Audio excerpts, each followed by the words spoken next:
Everybody, welcome to a very special episode of the Perform Happy podcast. I have one of the greatest gymnastics legends of all time, as far as I'm concerned, one of the Fierce Five members of the gold medal winning 2012 Olympic team, 5-time medalist at World Championships, a UCLA superstar, Kyla. Thank you so much for being here. Thank you for having me on your podcast. Yeah. All right. So I would love to just kind of start at the beginning and find out, how did you first fall in love with gymnastics? Yeah. So, I was only 3 years old when my parents decided to put me in gymnastics, and the reason it's kind of similar to how many gymnasts start. I had so much energy, and I would climb around on when my parents would take me out to the park and climb on furniture, and they're like, okay, maybe it's safest if we put her in an organized gymnastics class. So at the age of 3 was when I started doing gymnastics classes. And I don't know, ever since I can remember, I just always had so much fun in the gym. I wanted to be there 24/7. So it was kind of just a love at first sight for me. Okay. So just, it came naturally and it was what you loved. And were you always a hard worker? Did it feel like hard work in the beginning, or did it just really come naturally? I think it was just pure joy and fun. It never really seemed like too much work for me. But I think coming from my personality, I think anything I kind of set my mind to, I would put my full effort and hard work into it. So I think it was kind of a combination of both. Almost like you can't even separate the two. That's Yeah. if I love it, I'm going to do it 150%. Yeah. Okay, Totally. awesome. And then you scaled up through the levels. Was there a point in your gymnastics career where you felt like, the fun is feeling different, or it doesn't feel as fun right now? Was there a sort of a turning point at all? I don't think the fun ever left. I think kind of when I started training for higher levels, level 9, 10 elite, I kind of realized that this is a really big commitment, and I knew that I had to make a lot of sacrifices if I wanted to get further in the sport. So I think the fun never left for me. I think it just kind of, my mindset switched a little bit, whereas okay, now this is something that is a little bit more serious, and it's something that I'm going to devote a lot of my time to. So it kind of switched in that aspect. Okay. Almost like a natural transition where you're just loving every second, and then you're like, okay, this is hard work, but I'm willing to put in the work. Yeah. So let's do it. Okay. And were there ever any moments where you wanted to quit?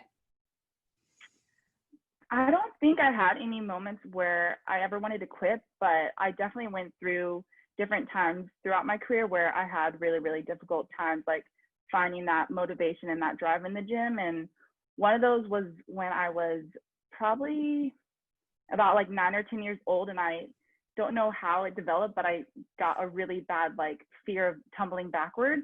And I know it's common for a lot of gymnasts. And most of the time you don't even know how it develops. One day you get in the gym and you're suddenly scared to do half of your skills, because a lot of the skills require going backwards. And so probably for I had the fear for many years, but probably for a few months there was a time where I really, really struggled, just finding that happiness within the gym, because I was struggling on those skills. But I knew that there's so many different avenues you can and skills you can do in gymnastics. So I think I worked really well with my coaches to try to find skills that didn't spark too much fear within me, and that I could find confidence in those skills. So I think I know a lot of gymnasts go through that fear, and a lot of athletes, there's different aspects of the sport where there is that fear that kind of develops within all of a sudden. So I think it's really good to just kind of work through that with your family, your coaches, and kind of try to nip it in the bud before you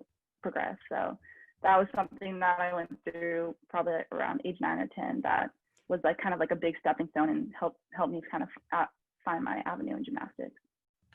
So would you say that that the fear, it switched the skills that you were focusing on? Did you actually work through the fear? I know the kids out there are like, no way Kyla Ross had a mental block. No way. How did you get through it?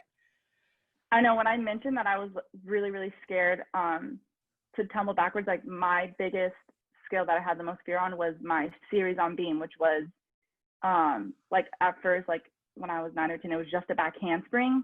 But then it progressed. Like I had to get the 2 back handsprings, and then I had to get the back handspring lat step out. And so, like unfortunately for that skill, like I could not skip it. Like it's something that's kind of important on beam, is to have that like acro flip series. And so I worked so much with my coaches. I would try to do like 20 back handsprings on the floor a day, and even when I wasn't on beam, I would just try to kind of go through that mental imagery of doing that skill in my mind, like and going into it with having no fear and having like full confidence. And my coaches would also spot me a lot when I would kind of have those bad days, and I wouldn't be able to like go up on the beam. So I think just having my coaches there, they really helped me work through it. And eventually I kind of like found what worked for me. So like I said, it was the mental imagery was huge. I would like stand there before I went and envision myself doing it. And then just kind of having like those positive self-talk moments helped a lot too. Awesome. Now, did your coaches ever push back against you and like require you to go, or did they ever, or did they make it easy on you the whole time? What was that like? I mean, of course, like they weren't going to just like be like, okay, you don't have to do it today. But we would try to work together. Like, obviously, like I said, there were some really good days where I would get up and I would have almost no kind of down in my mind. I would just go. But then there were other days where it was like, oh my gosh, like, I don't know why I'm standing here and everything in me is telling me not to go. So like if that would happen on the high beam, I would kind of they would be like, okay, maybe start on the floor, work your way on the low beam, and then try to get up to the high beam. And if you need me to stand there, I'll be there. So they would never kind of like give me an ultimatum or anything, because that would just instill more fear. And so I think kind of just going back down to the basics and trying to like work your way through it. And maybe one day that was only getting to the low beam, but you kind of have to see that as being a positive and being successful that day, because in the beginning I was like, I couldn't even do the skill in general. So doing it on the low beam can be seen as a win. So I think kind of just going step by step would help me kind of get back my confidence. Awesome. So you had a great relationship with your coaches. They were willing to work with you, and you were not too proud to back it up and be like, okay, Yeah. this is where we are at today, and this is a success. That's awesome. Okay. So, and yeah, that can be so devastating. Like, I don't know why my body isn't doing what it's supposed to be able to do. But I know there are so many girls out there who are like, oh, what a relief. You did it and you got through it. And then beam, you become like so incredible at beam despite those hurdles. And when you felt stuck, what kept you going? What kept you motivated? I mean, kind of like I mentioned before, it's like there's so many parts to gymnastics. And so when I knew that, okay, like I was struggling on beam that day, or like my tumbling series, I knew that there were so many different parts of gymnastics that I was looking forward to. Like I couldn't wait to like swing bars and do my release, or I couldn't wait to get my Yurchenko full on vault. So it was like little things like that I kind of tried to look forward to and not dwell on the negative point, but part of that life, because it's like even in your normal everyday life, like you're gonna come across hurdles, and if you focus on the negative, like you're gonna forget all the amazing positive things you've done throughout the day. So I think just trying to focus on the parts of gymnastics that I really enjoyed, that kind of helped me get through that tough time. Yeah, amazing. And was that just natural? Is that something that you came with, you feel like, or did you have to cultivate that, like to just like really pay attention to the positives? Sure. I mean, maybe part of it was just kind of already having that mentality, but I think, like I said, I had a really great relationship with my club coaches. I think they helped instill that in me, and also my parents, I think, helped a lot with that, just kind of being more positive and uplifting and not kind of dwelling on the negative. What else did your parents do right that helped you get to where you were able to go with your sport?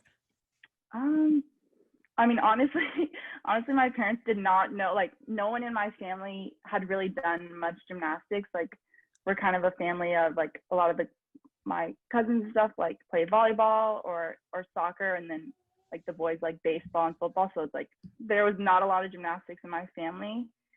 So I think kind of them coming from just, okay, like they're going to help me as much as they can outside of the gym, so that when I would get to the gym, it would be a positive experience. So like my mom, she was the one who would like always drive me. She would pack my lunch, and just knowing that she cared in that capacity would help me like come into the gym with a positive attitude. So I think kind of just being and having a great relationship outside the gym helped in the gym. And then you had that gratitude walking in, like, I'm supported. Mm-hmm. My mom's like helping me with my journey. Yeah. All right. And then, so then you go elite and you have this phenomenal elite career. And I mean, I was at the 2012 Olympic trials in San Jose. Oh. And I remember, like, that was one of the most moving experiences of my life. Like, and I was like just sitting, I was next to the beam, which was an insane place to be watching those Olympic trials. And I I think remember that's where being, like my teammates were. They were like oh all my near the beam. gosh. Yeah. Yeah, I was right by the beam and I was like, oh my gosh. Like, it was such a crazy electric experience because I was sitting there going, this is girls' dreams coming true. Their life dreams coming true in this moment. Like, I'm still getting Mm-hmm. goosebumps just thinking about it. What was that experience like for you, having your name called, being a part of the Olympic team? I mean, yeah, I'm low-key getting goosebumps too. And I think just being in San Jose, like, and having, like, I've probably had almost like 30 to 40 people from my family and all of like my club teammates since being from California, like they all drove up. So I had just like this amazing support system there. And so just having that, and like having my name called was that was like just as almost as great as winning the Olympic medal. So I think just having that, it was super surreal, and to know that I'd worked so hard to get to this moment was such an amazing feeling. Now, one of the girls who is one of the Perform Happy girls asked a question that I would love to ask you. So Letiana, she asked, what was your proudest moment in your life, whether in or out of your sport? What are you most proud of? I mean, it's not necessarily like me doing my sport, but I think just being able to look back on my career and know that I was able to like touch so many athletes and be an inspiration to so many, I think has been kind of part of my highlight. And kind of going on to college and realizing that like up close, like seeing all the people come to the meets, and want to just like get my autograph or take a picture, I think, and hearing the stories that people are like, oh my gosh, like you literally inspired me to do ABC in their life. So I think things like that have really, really kind of been the highlight of my career. That's so amazing to think about. You know, it's like you're operating one day at a time, putting in the work, showing up, doing, training. And little do you know that you're building, this amazing gymnastics skill, but also this legacy and this inspiration. Like, what an amazing thing to be able to look back on and be like, whoa, that work was not just for me. It was for all these little girls who want to be like me. Pretty cool. So then you were training for Rio. You were training for 2016, and then the elite season 2015 was not your typical season. You've had a lot of Yeah. success, and then so tell me what was going on in 2015. Yeah. So 2015 was supposed to be, so that was the year I graduated high school, and that was the year I was supposed to go off and start like college and potentially college gymnastics. And so like prior to that year, I'd made the decision, okay, like I'm going to defer. I'm not going to go to college. I'm going to stay at home and just train for the 2016 Olympics. And that was like a really, really big and hard decision I had to make. And so I think going into 2015, I had just like all that pressure of, okay, like at this moment, I'm only doing gymnastics. My sole goal is to go to the Olympics. And I wasn't used to that. I was used to kind of juggling school and like doing a lot more things outside of the gym. So I think kind of at that moment, I felt like gymnastics almost became my job and not like my passion. And so going into 2015, like I did not do well at like nationals or anything. Like I'd never finished that low, almost didn't make national team. And so that was kind of like a big shock to me. And then just like battling some nagging injuries, I decided to not go to 2015, like try for 2015 World Championship. So it was kind of tough to stay at home and watch a lot of my friends go out and represent, especially the World Championships the year before the Olympics is such kind of like a big like look into who's going to make the Olympic team. And so after that, after watching Worlds, I still like kind of tried to come back and train, and I just knew that my heart and my passion like for the sport, I no longer had what I had before. I kind of was comparing it to like going into 2012, the quad before. Like I was so passionate, I was so determined, and I knew that whatever I was gonna do, like I wanted that, and so I was kind of comparing to that, and I was like, oh my gosh, like I don't feel the same passion and drive, and so I just knew that it kind of was really wasn't my time. So that's when I decided to in my elite career and just get ready and focus on heading to college. And so that was a super, like, that was a decision that took months and talking like with my coaches and my family. And it was a huge decision, but I knew that I was ready to move on and kind of start a new chapter. And even though like my elite career did not end how I wanted it to end, I knew I couldn't dwell on that. I had to kind of just look at what I had accomplished throughout my whole elite career, and I was super proud of all of that. So I just necessarily like the ending wasn't as important as kind of like the journey. Is how I saw it. Well, and looking back in comparison, what would you say are the big lessons that you learned from that elite career? I think just the whole like just like setting a goal and just doing everything in your power to achieve that goal, I think is one of the biggest lessons. Like it's not an easy journey. That's like not something that everyone can make it through like without bumps and scrapes. And so I think just kind of being able to set myself up for that goal and do everything and I needed to achieve that was probably one of the biggest lessons. Right. And then so you weighed your options and we're like, okay, let's go college. Now, how did you pick UCLA? Because being an Olympian, you sort of get your pick, right? Why UCLA? Yeah, so I was honestly all the way up until my senior year of high school, I still had not decided on a college. And I was kind of juggling my options. I was looking into, I wanted to stay on the West Coast. So I was looking into Stanford and UCLA, and I took visits to both of them. And when I went, like after both visits, I really felt like UCLA really was a really good fit. And it just felt like home. And with the coaches and all the girls that were on the team, I feel like I fit in really well. And I think it was really cool to know that everyone was really like, everyone had so many different personalities on the team. And so I knew like coming to UCLA, I was gonna be able to grow and kind of grow out of my shell and experience things that I probably wouldn't if I went somewhere else. So I think that's kind of was one of the main factors in the gym aspect, but then also just going to UCLA and knowing that it was such an amazing school too, I think was another important factor. Yeah. So I have a quote from Miss Val.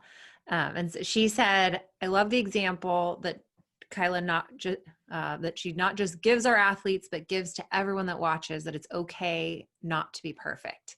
She's what the sport is all about. Get your ego out of it and just do the best you can in the moment. So there's that quote, but then you broke all the records for being actually perfect. So it's like, how do those go together that you're the person who says it's okay not to be perfect, yet that somehow relates into this amazing performance? How do those go together?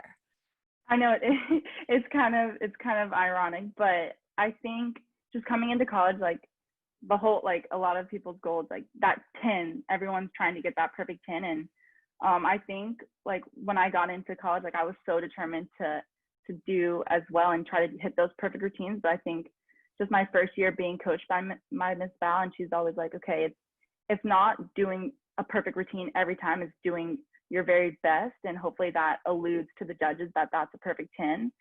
So I think kind of when she told me that, I kind of was like, oh wow, like it was kind of an eye opener. I'm like, that is kind of true. You're really just trying to go out and do your very best every time, and if the judges think that deserves a 10, they're going to give it. And so I think just going into practice each day, I was just trying to go up and do my routine to my best ability. And so I think I kind of took that mindset right into competitions, and I was like, hey, like I did this in practice, I can do this in the meet. Just go out and do your best. And so it was really, really fun to be able to go out and compete. And I like my favorite part of the meets is just landing and hitting one of my best routines and just having all my teammates and coaches like come up to me and hug me, and like that's the best part. And so it's kind of crazy to have been able to experience that. But I kind of think that quote from Miss Val comes from, I think I don't know if this is where it comes from, but I had one of my worst meets,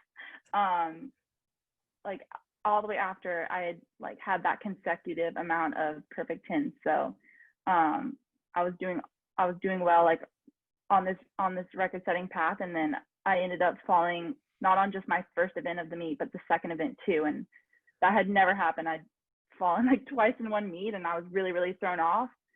But she was like, like it doesn't even matter how the rest of the meet goes, as long as you get back up on that piece of equipment and show all those girls out there and all those young athletes that you're willing to get back up after failing, I think is something that a lot of people would really, really look up to, rather than you going back up and hitting a perfect routine. And so I think I really took that to heart that meet. And that was actually the meet where I finally got my first perfect 10 on floor. And so it kind of shows that like, no matter like how life goes, there's going to be ups and downs, but as long as you have that positive attitude and you're willing to kind of accept, okay, like this part didn't go well, but I have the opportunity to just have that positive attitude to try to change the outcome. I think that's kind of the lesson I learned from that meet. Yeah, that's so, and I can almost feel like, I don't know about you, but there was these beam assignments. I was a gymnast, and they're like, okay, 10 in a row or 20 or whatever, like these crazy, like it has to be in a row. And it's like all the pressure. And then you get to number 9 and you start getting all like shaky, and you're thinking and you're pressured, and you're like, oh my gosh, I'm almost there. Whereas your first one, it's fine. You nail it. And then the pressure sort of increases. Did you feel that as you were going through your streak? Definitely. And so like before each meet, I would try to just like have that escape my mind. I was like, okay, like it doesn't matter. Like this is a fresh start. This is a new meet. I'm here to compete for my team. And so kind of just like almost like stepping out of that situation, like not even thinking about, okay, like I have to go up and hit a 10. I kind of switch it to I'm going to go up and do my best. And hopefully that's like what the judges want. And so I think, and do my best for the team. So that was kind of like my mindset. And if that happened to be a 10, great. But if not, that's not the end of the world. So I kind of had to think of it as, and kind of break it down to not be such a big thing in my mind. Cause then I would, like you said, get those jitters. So I kind of would just break it down. Okay, like I'm going out, I'm doing a routine for my team. That's it. And when you're doing a routine, I mean, after the amount of experience you've had competing, there's probably not a whole lot of thinking. Like you probably don't have to be like, oh, don't forget to point your toes. Like you're just slinging a bar routine. You're just hitting a beam routine. But were there any specific kind of mental tools or things that helped you get into that like really consistent mindset? I mean, I think like a big thing, I mean, I love competing. Like that's kind of my favorite part.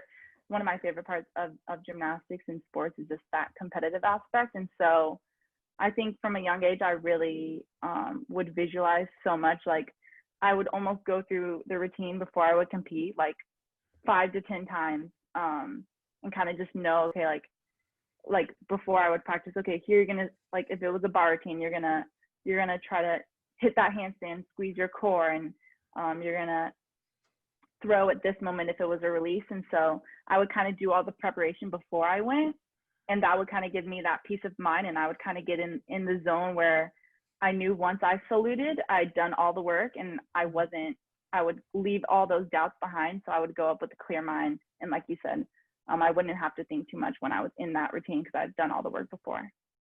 I think of it like studying for a test. It's like you cram, you cram, you cram, you cram, you think, you perfect, and then you sit down and you just take a deep breath and you put pencil to paper and you just see what comes out. Yeah, for sure. Because because I've been in situations where I knew I wasn't fully prepared. And that's kind of the worst feeling in a competition, is knowing that you like, oh my gosh, I'd only hit this skill maybe once or twice. And then you kind of go in with all those doubts. And since you kind of already thinking about it, it's more prone to happen. So I would try to do everything to avoid that situation. So I would do all the work as much as possible, get those numbers of good repetition in before. So then I knew once I went to the meet, it was just all fun. I'd done all the work and prepared. And so it was kind of just letting my abilities be on display and be there with my team. Now, going back to 2015, just for 1 second, like with all this in mind, what was different in your Mm-hmm. mindset during those couple of meets where you didn't feel like you did your best? Mm-hmm. I don't know if my like mindset was different, but I know that I just didn't feel like when I was out there competing that it was what I wanted to do. I didn't enjoy it, and I kind of, like I said, I had a lot of doubts in my mind, and I just didn't feel like I did going into the previous quad before. So in that moment, I kind of just felt like, okay, like I'm not just putting myself like through this journey. It's my family, my coaches, my doctors, and everything. And so I knew that if I didn't have that full passion and drive, that I wasn't gonna put myself and everyone kind of through this scenario of getting me to this point if I knew I didn't even want to be there myself. So the love for the sport seems like it was like the thing that allowed you to click in competition Mm-hmm. and in training and get the best out of yourself. Yeah, for sure. Yeah, that love and that passion has to be there for me. And so I think that's important for kind of anything you do in life, is to have that love and passion. And for me, like at that moment in 2015, I just knew that like I was trying all these different, I was like trying to, okay, like maybe I need to train less in the gym and try to work out like more cross training. And I was trying different things to try to like spark that passion. I just like, I could not find it, and I didn't really know why, but I think I just had come to the realization, okay, like I had this super long elite career. I'd done I'd done almost everything I wanted to accomplish. And so at that point I was like, okay, I think I'm ready to kind of take that next step and pursue college and collegiate gymnastics. Now, how much of that lack of love was because of the environment, because of the Caroli stressful, like win at all costs environment? Do you think that was related? I definitely like coming back in 2015 and just like not having my best season. I think coming back to camp, it did cause a little bit more anxiety. And there were definitely times when Marta was like, oh my gosh, like I'm embarrassed. Like you used to be able to do these skills so easy. And now it's like, what she like, what had happened? And so definitely going into camps that year in 2015 were really, really rough. But like before, I never really had that situation. Like I would usually come prepared, and there would of course be rough times, but I would be like, okay, like I'm so determined, I'm going to get through this. But just 2015 was different. I kind of just felt that embarrassment that I didn't have all my skills coming in, and definitely just like not the environment that I really wanted to continue to be in. Now, if you could, I'm just curious, if you could like magic wand that environment different, like change the coaching environment, change the motivational climate, change, like just sort of change the culture in that moment in 2015, what would you have changed that could have helped you thrive?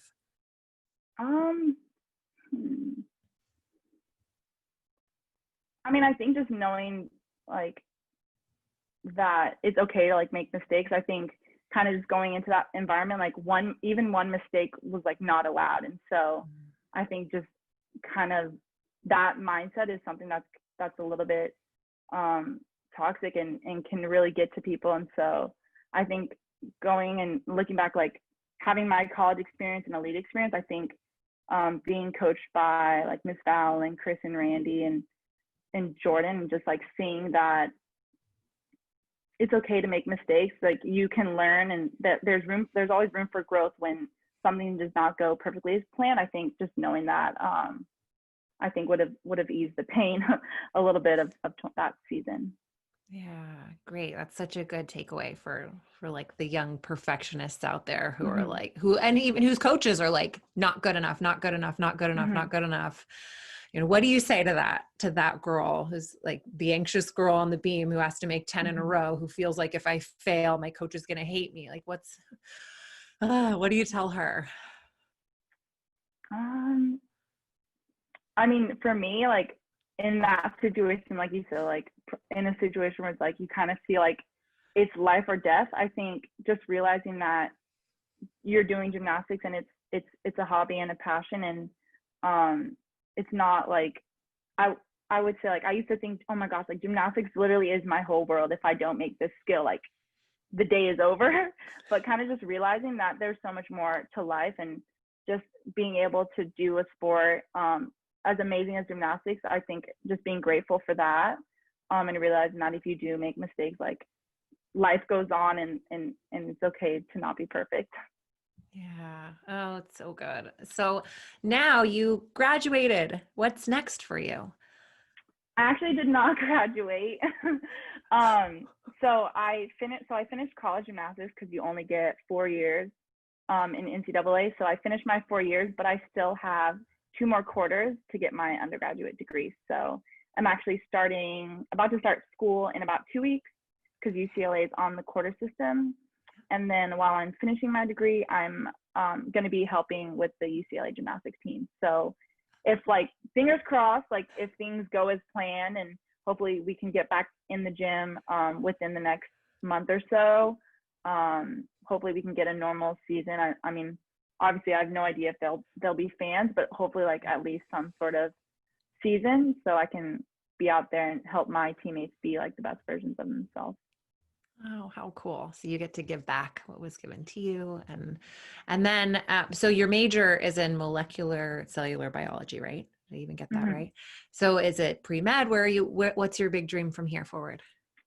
I mean, so a lot of people in my major, they are also pre-med, and I actually didn't take that route because I was already overwhelmed just being a student athlete. And so I knew that I really like science, so I still wanted to pursue that major. But I'm not sure if I want to like go to more school or anything. I think right now I'm just kind of in the present, kind of enjoying my last year of undergrad, and we'll see. Like I'm excited to be able to coach because that is like a possible career route, would be like coaching in college. And then but I also have like devoted a lot of time to this degree, so I might try to get some internships or job shadows to kind of see like what in like the science medical field that is something I enjoy. But I didn't apply to like med school or anything like that. I knew that in like right now in this moment I kind of just want to enjoy my last year and kind of see where